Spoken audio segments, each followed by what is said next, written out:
मित्रों, आज हम 2022 के यूपी बोर्ड की कक्षा 10वीं का जो है पेपर हिंदी लेकर आए हैं। देखिए हिंदी का पेपर कैसा है।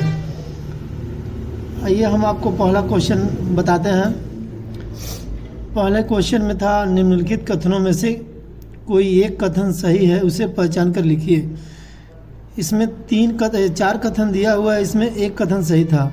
पहला इसका ऑप्शन है, मित्रता आचार्य रामचंद्र शुक्ल का प्रसिद्ध नाटक है। मित्रता जो है आचार्य रामचंद्र शुक्ल जी का एक गद्य काव्य का है, नाटक नहीं है। ये गलत था। दूसरा ऑप्शन है इसमें, दीपदान डॉक्टर राम कुमार वर्मा द्वारा रचित महाकाव्य है। दीपदान जो है डॉक्टर राम कुमार वर्मा जी द्वारा रचित यह एकांकी है, महाकाव्य नहीं, ये भी गलत था। तीसरा ऑप्शन है इसका, रंगभूमि मुंशी प्रेमचंद का उपन्यास है। देखिए रंगभूमि जो है मुंशी प्रेमचंद द्वारा लिखा गया यह एक उपन्यास है, ये ऑप्शन सही था आपका। भारतीय संस्कृत निबंध के लेखक जयप्रकाश भारती हैं। भारतीय संस्कृत निबंध के लेखक डॉक्टर राजेंद्र प्रसाद जी हैं, ये ऑप्शन भी गलत है। ठीक, इसमें दिया है, निम्नलिखित कृतियों में से किसी एक कृति के रचनाकार का नाम लिखिए। अब देखिए 4 ऑप्शन है, हम चारों का बता रहे हैं। उजली आग जो है रामधारी सिंह दिनकर जी की रचना है।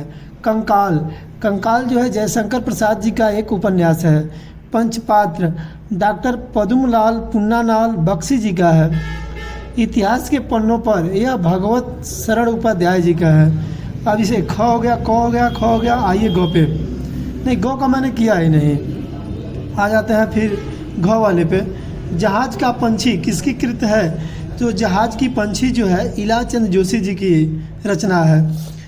अब इसका अंग देखिए, साहित्य लोचन के लेखक का नाम लिखिए।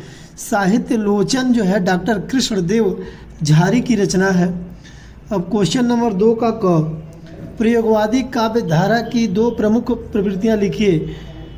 तो इसका एक है निराशावाद और दूसरा है अति नग्न यथार्थवाद। ये रीतकाल की 2 प्रमुख विशेषता है, तो ये थोड़ा सा लंबा था इसीलिए हमने छोड़ दिया है आपको। फिर ये आइए गौ वाले में, गंगा लहरी रचना कवि के किसकी है? तो इस जो है गंगा लहरी पद्माकर जी का है। अब ये आपका जो है गद्यांश है, ये आप लोग अपनी किताब से किए होंगे गद्यांश, इसका हम नहीं करा रहे हैं। फिर आ जाइए इधर, ये भी जो है संदर्भ सहित व्याख्या करना था। और ये क्वेश्चन नंबर 5 को, इसमें एक लेखक की जीवन परिचय और उनकी रचना लिखनी थी 5 को, और ख में जो है एक कवि का लिखना था सीधे। अब आइए हम आपको व्याकरण वाले पे लेके चलते हैं।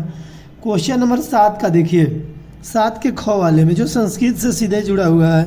निम्नलिखित प्रश्नों में से किन्हीं 2 प्रश्नों के उत्तर संस्कृत में लिखिए। वाराणसी कस्या भाषाया केंद्रम अस्ति? वाराणसी भारतीय संस्कृत भाषाया केंद्रम अस्ति। वीर केन पूजते? वीरेण पूजते। इसमें 2 प्रश्न करना था, हमने 2 का आंसर आपको बताया। फिर आ जाइए क्वेश्चन नंबर 8 के क पर। इसमें हास्य रस अथवा करुण रस का स्थायी भाव परिभाषा भी पूछा है। आपको हम जो है इसका स्थायी भाव बताते हैं। हास्य रस का स्थायी भाव हास होता है, करुण रस का स्थायी भाव शोक होता है। अब देखिए आप लोगों ने अलंकार किए होंगे, उपमा और उत्प्रेक्षा, दोनों अलंकार बहुत अच्छा अलंकार पूछा था, आप लोग किए हुए, हमें विश्वास है कि आप लोग जरूर किए होंगे। देखिए इसे 8 का ग आ जाइए, सोरठा छंद अथवा रोला छंद के लक्षण। इसमें सोरठा के पहले और तीसरे चरण में 11-11 मात्राएं, दूसरे और चौथे में 13-13 मात्राएं होती हैं। सोरठा या रोला, इसमें से एक आपको करना था। फिर आ जाइए 9 का क, निम्नलिखित उपसर्गों में से किन्हीं 3 के मेल से एक शब्द बनाइए। यह उपसर्ग है जो किसी शब्द के आगे जोड़ करके बनाया जाता है। जैसे इसमें अ दिया है, अ से अपनापन हो गया। अधि दिया है, अध से अधि से अधिकार हो जाएगा, अधियाचन हो जाएगा। उप दिया है, उपकार हो जाएगा, उपयोग हो जाएगा। अब इसे अभिमान, पर इसे परिणाम हो जाएगा। अब आ जाइए 9 के ख में, निम्नलिखित में से किन्हीं 2 प्रत्ययों का प्रयोग करके एक शब्द बनाइए। अब इसमें देखिए आई, प्रत्यय था आई, तो इसमें दिखाई हो जाएगा हट, घबराहट, ता तो पड़ता हो जाएगा, पन अपनापन हो जाएगा। देखिए इसके आगे हम लोग बढ़ते हैं। इसमें दिया है समास। निम्नलिखित में से किन्हीं दो के समास विग्रह कीजिए तथा समास का नाम लिखिए। अन्न जल, अन्न और जल द्वंद्वे च, यह द्वंद्व समास है। त्रिभुज जो तीनों भुजाओं से घिरी हुई है, यह संख्यावाचक है तो यह द्विगु समास हो जाएगी। सप्त ऋषि, 7 ऋषियों का जो है समूह, यह संख्यावाचक हो जा रहा है, द्विगु समास हो जाएगा। जल थल, जल और थल द्वंद्व समास हो जाएगा, द्वंद्वे च। आ जाइए इसमें आप इसके गाँव में। निम्नलिखित में से किन्हीं दो शब्दों के तत्सम रूप लिखिए। अंगूठा, अंगूठा का अंगुष्ठ हो जाएगा। कपड़ा का करपट हो जाएगा। तालाब का तड़ाग हो जाएगा। लाज का लज्जा हो जाएगा। अब इसमें आइए, निम्नलिखित में से किन्हीं दो शब्दों के दो पर्यायवाची शब्द लिखना था। आँख का, जिसे हम नेत्र कहते हैं, लोचन कहते हैं, चक्षु कहते हैं, चश्म कहते हैं।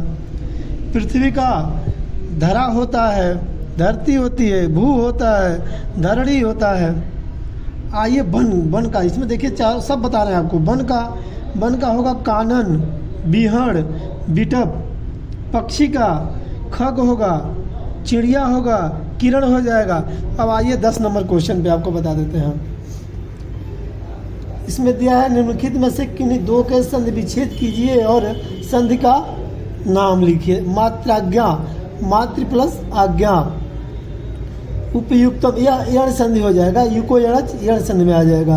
उपयुक्तम, उपरिधन युक्तम। इत्यत्र, इति प्लस यत्र। दध्यत्र, दधि प्लस यत्र। अब देखिए क्वेश्चन आप लोग देख लीजिए, ये तो रूप है, इसमें ज़्यादा लिखना होता है, ठीक। चतुर्थी विभक्त एक वचन का लिखना था, इसलिए इसको नहीं बता रहे, इसको आप केवल देख लीजिए।